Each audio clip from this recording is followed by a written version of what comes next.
예, 안녕하세요. 반갑습니다. 네, 최영동 파트너입니다. 반갑습니다. 자, 오늘은 현대로템에 대한 이야기를 한번 해보도록 하겠습니다. 현대로템이 지난주 금요일 날 9%대의 높은 상승을 좀 보여주면서 작년도 6월달, 7월달 부근에 고가라고 할 수 있는 4만원대를 드디어 돌파를 좀 시켰습니다. 과연 이 현대로템이 가지고 있는 성장성에 대한 이야기를 한번 해보도록 하겠습니다. 일단은 뭐 올라가는 이유들은 굉장히 좀 단순한 것 같아요. 일단은 실적에 대한 기대감도 너무 좋고요. 그리고 이 현대로템이 개별적으로 갖고 있는 이 기업이 갖고 있는 모멘텀이죠. KT 전차에 대한 모멘텀도 분명히 있고요. 그리고 이런 부분들이 조금 더 강화가 되는 부분들은 아무래도 여전히 지구상에서 지금 전 세계적으로 분쟁 지역이 너무나 많죠. 거기에다가 뭐 내일 뭐 어떻게 될지는 모르겠지만 뭐 이란이 또 이스라엘과의 뭔가 이제 분쟁 아닌 분쟁들이 좀 진행이 되고 있는 상황들이기 때문에 확실히 숫자도 잘 찍히고 모멘텀도 좋고요. 그리고 시장의 전반적인 분위기 자체가 어, 뭐 성장 스토리의 기인에서 움직인다라는 개념보다는 확실하게 먹거리가 지금 자리 잡혀 있는 종목군들의 좀 한정적으로 수급이 좀 들어가는 요 세 가지 삼박자가 딱 맞아 떨어지면서 현대로템의 강한 상승세가 좀 진행이 되고 있지 않나 라는 생각이 좀 듭니다. 자, 일단은 현대로템에 대한 이제 기업 얘기를 잠깐 좀 해볼 텐데요. 일단은 동사의 매출 구성을 2023년도 기준으로 좀 보시게 되면 디펜스 솔루션입니다. 44%고요. 그 다음에 우리가 흔히 알고 있는 뭐 남북경협주, 뭐 철도주 이런 쪽의 사업부가 이제 레일 솔루션 43.3% 비중을 갖고 있고요. 그리고 에코플랜트, 뭐 수소 쪽을 아마 좀 포커스를 맞추셔서 보시는 게 좀 맞을 거예요. 그래서 에코플랜트가 한 12.7% 정도. 그러니까 쉽게 얘기해서 이제 철도 쪽도 중요하고 최근에 디펜스 솔루션, 그러니까 전차 판매, 그러니까 방산주, 방산산업부에 대한 실적 자체가 너무나 지금 좋아지고 있는 상황들이기 때문에 시장에서는 오히려 디펜스 솔루션에 조금 더 특화돼서 움직이고 있다라고 보시면 좋을 것 같습니다.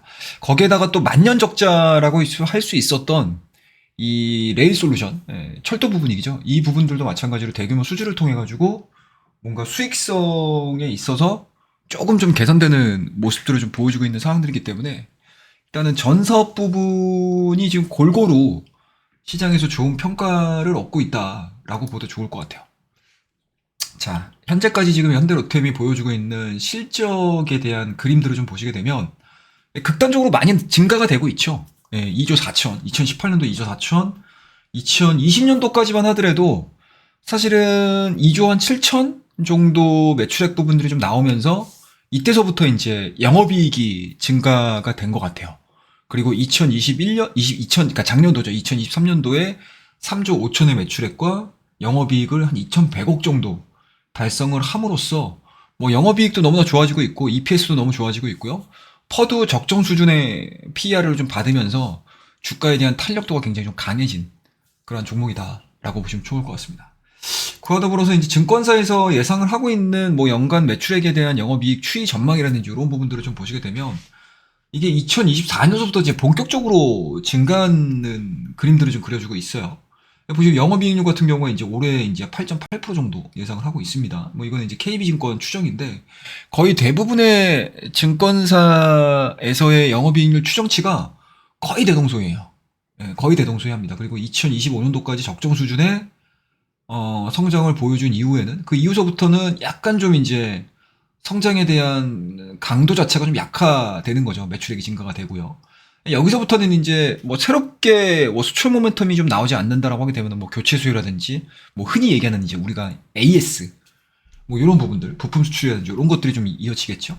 그에 따라서 이제 매출액 자체는 증가가 된다 하더라도 영업이익률 측면에서는 그렇게 높은 영업이익률 측면들은 아니다라는 거를 우리가 좀 알 수가 있을 것 같고요. 그 다음에 이제 분기별 매출액과 영업이익 추익률을 좀 보시게 되면 이게 2024년도에 1분기, 2분기, 3분기, 4분기인데 이게 하반기로 가면 갈수록 조금 더 높아지는 그림들을 좀 보여주고 있습니다. 그리고 극단적으로 성장하는 그림들을 좀 보시게 되면 1분기와 2분기 사이에서 이 앞자리수 영업이익률이 바뀌면서 이게 8.8% 정도 시장에서 좀 예상을 하고 있는데, 이게 지금 왜 그러냐면 이게 폴란드 쪽 K2 전차 매출이 인도 기준으로 실적을 인식할 가능성이 높기 때문에 2분기 영업이익률이 굉장히 높아요. 그래서 이 부분들을 좀 보게 되면 현재 지금 주가가 탄력적으로 움직이는 것들을 어느 정도 우리가 이해를 할 수 있겠죠. 그런 부분들을 좀 보셔야 될 것 같다라고 보시면 될 것 같고, 그 다음에 최근에 뭐 관련된 뉴스들을 좀 보시게 되면 되게 좋아요. 보시게 되면 이제 폴란드 추가 수출 임박, 현지에서도 뭐 굉장히 좀 뜨겁게 관심을 좀 갖고 있다라는 거고, 현지 언론 10여 곳이 현대로템 창원 공장 방문을 했다라는 건데, 이게 지난해 4분기부터 이 진행률로 매출이 인식되고 있을 뿐만 아니라 올해 하반기에는 한 38대, 그리고 내년에 출고될 한 90여 대 정도가 이제 매출로 뭐 인식이 될 가능성이 높기 때문에 아마 매출액 기준으로는 2024년도가 굉장히 높을 거예요. 네, 굉장히 높을 겁니다. 그에 따라서 매출액에 대한 성장률 YOY 기준으로 상당히 높고요. 그리고 영업이익도 마찬가지로 1분기의 YOY 기준으로 굉장히 높기 때문에 그동안에 1분기 실적을 반영하지 않았던 주가가 시장이 다소 조금 눌리는 과정에서 숫자가 나오는 기업 쪽으로 집중적으로 지금 수급이 들어가고 있다라고 이해를 하시는 게 현 시점에서는 좀 가장 좋지 않겠냐라고 생각을 하고 있습니다. 그와 더불어서 또 뭐 개별적인 뭐 제도적인 모멘텀을 제가 앞서 말씀드리진 않았던 것 같은데요. 일단은 뭐 최근에 수출입은행, 법정자본금 한도 상향이 좀 이루어졌습니다. 아무래도 이제 이게 군수산업이다 보니까 비용이 많이 들죠. 그러니까 비용을 지출하는 국가에서는 사실은 이러한 이제 수출을 담당하고 있는 국가에서 어느 정도 재정적인 지원이 좀 들어가거든요. 네, 그런 부분들이 지금 법정자본금 자체가 지금 한도 상향이 된 상황들이기 때문에 재반 사안 자체가 약간 좀 유연하게, 그러니까 방산주들 입장에서는 굉장히 좀 좋은 쪽으로 변경이 된 거겠죠. 그래서 동사 같은 경우는 이제 2월 달에 법정자본금 한도가 이제 10조 원 정도로 상향을 했고요. 그리고 수출입은행법 개정안이 수은법이라고 보통 얘기를 합니다. 수은법 자체가 이제 개정안이 국회를 통과하면서 현재 수출입은행의 자본금인 한 14조 8천억에서 10조 원을 추가로 출자하는 게 가능해진 상황이어가지고 일단은 뭐 굉장히 좀 좋은 쪽으로 갈 가능성이 좀 높지 않겠나라고 생각을 하고 있습니다. 그래서 현재 기본 협정에 따라 가지고 2차 이행 계약이라고 할 수 있는 뭐 자녀분에 대한 협상 속도가 굉장히 좀 빨라질 거고요. 그리고 이러한 이제 820대는 국내에서 생산해 가지고 320대와 폴란드 현지 생산할 500대로 구성될 것으로 예상이 되고 있는 상황들이기 때문에 아마 공급 시기 자체는 2026년도로 예상을 하고 있습니다. 그래서 한 구조적인 성장 자체는 2024, 2025, 2026년도까지 이어질 가능성이 높다라고 보시면 좋을 것 같습니다. 그래서 그런 부분들이 현재 주가에 반영을 하고 있는 상황들이어서 아마 당분간 시장의 방향성과는 좀 다른 모습을 보여줄 가능성이 높지 않겠나라고 생각을 하고 있습니다. 그래서 차트적인 움직임들을 좀 보시더라도 뭐 항상 뭐 그렇지 않습니까? 뭐 52주 신고가라든지 뭐 역사적인 신고가를 쓰는 종목군들 같은 경우는 상단을 제한하기보다는 수급의 공격적인 물량들이 어디까지 들어오는지를 파악을 하면서 대응을 하시는 게 현 시점에서는 가장 유력하게 우리가 조금 더 수익률을 좀 제고시키는 데 있어서 좋은 전략이라고 생각을 하고 있는 상황이기 때문에 뭐 쉽사리 매도를 할 종목은 아니지 않겠느냐라는 생각이 좀 들고요. 뭐 이러한 이제 1등 공신 자체가 지금 외국인들에 대한 순매수세로 인해서 신고가를 계속 써나가고 있는 상황들이기 때문에 아마 시장이 다소나마 좀 불안정한 모습들 속에서 아마 뭐 주가에 대한 상승 탄력도는 조금 더 높아질 가능성이 높지 않겠나라고 생각을 하고 있습니다. 그렇다고 되면은 외국인들이 빠져나가지 않는 구간들이 좀 나온다라고 하게 되면은 뭐 지속적인 홀딩 전략이 현 시점에서는 가장 좀 유효하다라고 보시면 좋을 것 같고요. 그리고 직전 고점이라고 할 수 있는 4만 원대에 대한 눌림목 구간에서 외인 기관이라든지 이런 물량들이 빠져나가지 않는 상태에서 그냥 기술적으로 조정을 받는다라고 하게 되면 좀 관심을 좀 가져볼 포인트가 좀 나오지 않겠느냐라고 생각을 하고 있습니다.